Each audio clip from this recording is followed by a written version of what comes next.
Growing up, my family would go on road trips every Christmas holiday from Lagos to our hometown in Adamawa State, Nigeria. Inspired by this experience are 25 staple recipes and heartfelt stories just for you. This is Sally's 25 Days of Christmas.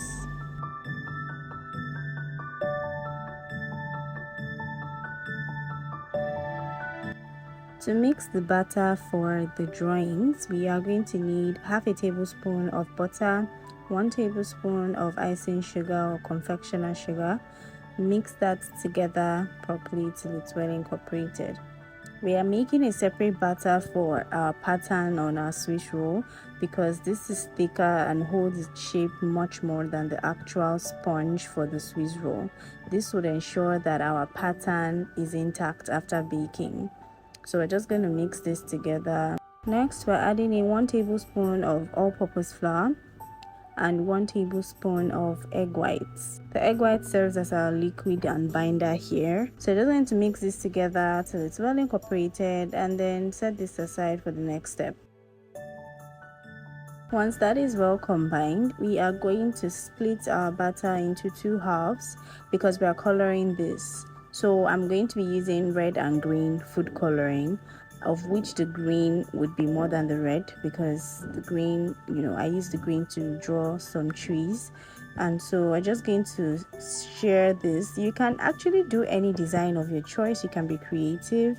You can also have multiple colors if you like. You can do a rainbow if you like. It doesn't have to be just for Christmas. But for this specific video, I was making this for Christmas, and so I just did red and green. And I didn't bother adding in white because the base of my sponge was a vanilla sponge for my Swiss roll. So I just figured that would serve as a white base for me, right? So now I'm going to make the tiny piping bags that I would use to pipe my decoration. So what I use is some parchment paper, that's some baking paper. Just roll it into a cone, making sure that the tip is tight and just very fitted, right? You're trying to form a very small piping bag to pipe your decorations. We are not using a big tip to draw our patterns. We want the drawing to be really slim, so you have to make sure that the pointed tip here is really secure and really fitted, like it's really tight and fitted, right? And so you're just going to fold that. You can use a tape of any kind to secure the end if you're not sure of how much it would hold. Personally, I'm used to working with this, so I didn't need to. But I would still be showing you how to do that if need be, right? So now you're just going to fill in your piping bag with your batter. So I'm starting off with my green, and then I'll repeat the same thing for my red batter, and then I would just begin to draw my patterns. Make sure you fold the mouth of your piping bag to ensure that your batter does not squeeze out while you're pressing the bag to draw your patterns. So you're just going to roll it to the very last where the batter stops, right? Like so. You can see how tiny the batter is at the mouth, at the tip. And so this is how you secure it with a tape if you want to secure it that place with a tape as well. So I have prepared my pan. I just lined my 9-inch square pan with parchment paper, and then I'm going to draw on my parchment paper. You can use a printout of a pattern if you're not so good at drawing. You can place maybe like an A4 paper type of printout. You can just print it at your cyber cafe and place the paper under your parchment paper in your pan, meaning that you place the paper first with your pattern facing up, and then you place your parchment paper on top of that pattern, right? Then you start piping your batter on your parchment paper. I hope that is clear. So for me, I decided to do a freehand drawing of just some cartoon Christmas trees, and this was a very simple pattern that I could do knowing fully well that I won't mess this up. So I just went with this design. I didn't have a particular order really. I was just doing my thing. You know, it could just even do stripes. If you do not have the time or patience for something like this, you can just do like stripes of colors, the green, the red, the white, you know, just make your stripes. This kind of thing gives room for creativity and uniqueness in our designs. And so yeah, I'm just going to continue doing this till I'm done, and then we would move to the next step. So now that is done, I'm just going to add some polka dots of my green, and then I'll go in with some polka dots of my red as well. I felt like it was too plain and it was too blank. Mind you, I didn't really have a specific design in mind. I just knew I wanted to draw some trees. And so now that is done, we are going to place this in our refrigerator to chill until we are done making our Swiss roll batter. So now that is chilling in the fridge, we are going to make our Swiss roll batter, which is a vanilla sponge.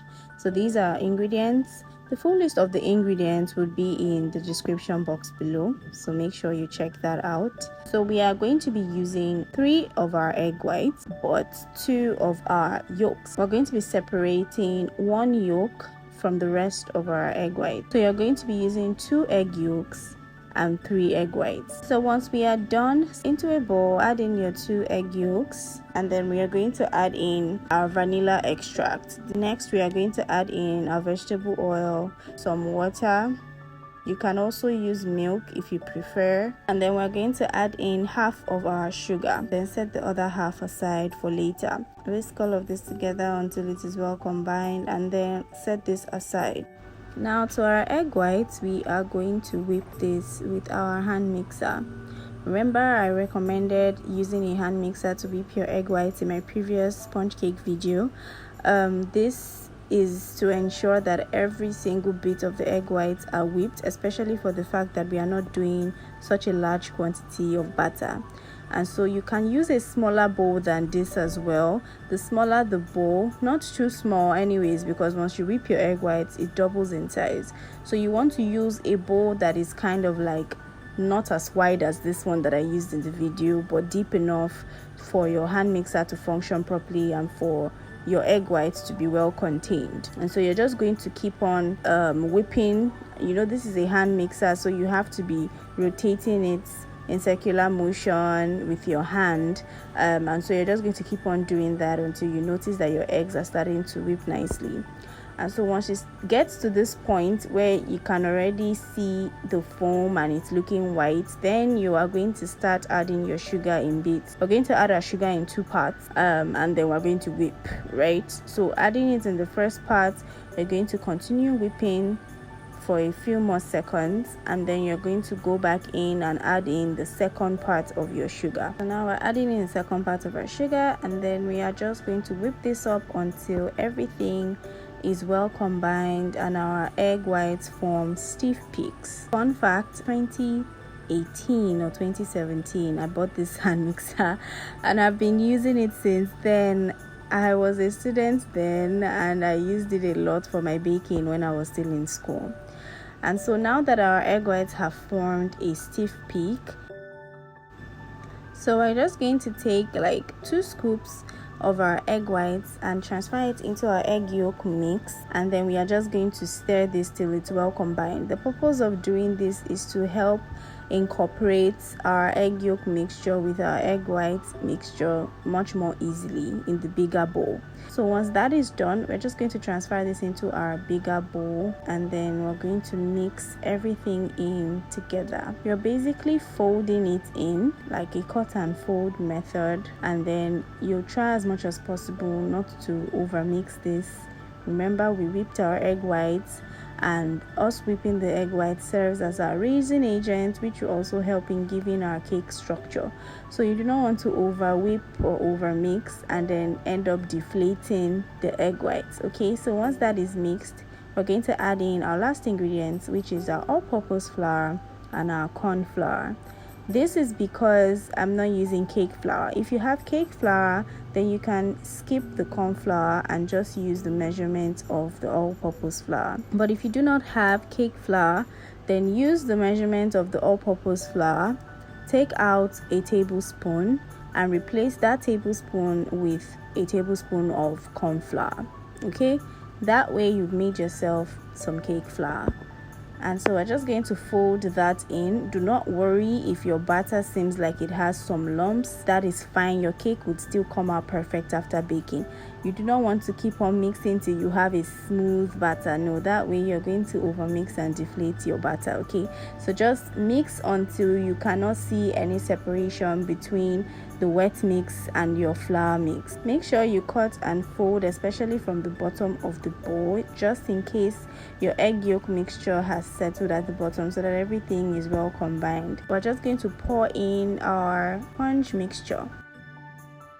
So once you pour this in, use your spatula to spread it out. Do not shake or slam your pan, and even as you're using your spatula to spread this out, you want to be very careful. Don't dip your spatula in, you're going to mess up your pattern. Okay, just scrape the top, the very surface of your batter is what you're going to spread. Bake this in our oven for just 15 minutes. You can confirm its readiness by sticking a wooden skewer right in the center of the batter, and once it comes out clean, you know that your cake is ready. Okay, so we're just going to bake this for 10 minutes. Do not over bake your sponge. If you over bake your sponge, it's going to crack when you're trying to roll it up, and it's going to have a very dark color, so it will not make your pattern pop, right? It won't look beautiful when you try to review your pattern. It would be brown or over baked or even burnt, so you do not want that.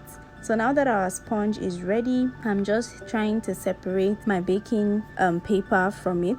Do this carefully and not in a haste, so that you do not end up causing an accident with your sponge. Unfortunately, some of the red, was smearing here and there, but that's okay. It's giving tie-dye effect. We can work with that. And we are going to flip it over yet again and then transfer this onto a baking paper. Now, some people use a clean kitchen towel to roll their cakes, while some just use baking paper, which I'll be showing you in this video. We are going to roll our cake while it's still hot. You don't want to wait until it's cool, because once it's cool, it hardens and it tends to crack. So you're trying to avoid that by all means. Just roll this up while it's still hot, and you're just going to roll it up like this. Place this on your cooling rack and allow it to cool to room temperature.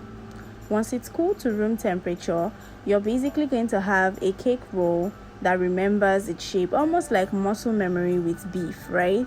And so you're going to unroll or unwrap this roll, right? You're going to unwrap this roll carefully. If you notice that there are some parts sticking, don't panic. Just use your palette knife, or a spatula or a knife or something flat that you can use to make sure that it separates nicely and evenly. Don't be in a haste, okay? This is a labor of love. You do not want to be in a haste to do this, so that you do not end up ripping apart your roll. Fill it in with your preferred filling. So now, by standard, Swiss rolls are usually filled with jam, like strawberry jam most preferably, but in some cases people also use whipped cream. And so I had some leftover whipped cream that I had converted to a chocolate whipped cream, and then I just used that instead with my roll. I advise you use a vanilla whipped cream because the color would really make it pop better than the chocolate whipped cream. However, if you prefer to use a chocolate whipped cream, by all means feel free to do so. I'm just advising that, for presentation's sake, because people eat with their eyes before they literally eat with their mouths. I think it's better if you use a vanilla whipped cream. I was just doing this for the sake of the tutorial, and my family members really didn't care about all of that. You do not want to make it too much because our roll isn't so big. It's a small roll, so you don't want to overfill it, right, and not be able to roll it up to meet the end. So you're just going to fill it just right, roll it back up firmly, of course, and then you're going to set this in the fridge to chill for like an hour or two, just for it to be firm enough for you to handle. That way you get cleaner cuts of your roll. So now that our roll is out of the freezer, it has chilled. Mine actually chilled overnight, and so I'm just going to make the cut. So first you're going to trim off both edges. As you can see, our beautiful pattern is still intact despite it chilled in the fridge overnight. You're going to trim this off so that you can get a cleaner cut or presentation of the rest of your cuts that you'll be making. Look at that, so pretty, and most importantly so delicious. So you're going to cut this in your preferred size. Really, Swiss rolls do not have a standard size. You can make them as thin or as thick as you like, depending on how many servings you're doing this for. Anyways, I just went with it and just did my own thing and cut it into whatever size that I liked. So there you have it, guys. This is a Christmas themed Swiss roll with chocolate whipped cream filling. I hope you enjoyed this tutorial. Make sure you try this recipe, share this video to your loved ones. Of course, don't forget to subscribe to my channel, like this video, leave a comment down below, and don't forget to turn on the notification. I'm going to be posting 25 recipes back to back for you to try out and enjoy with your loved ones this Christmas holiday. Have a beautiful Christmas.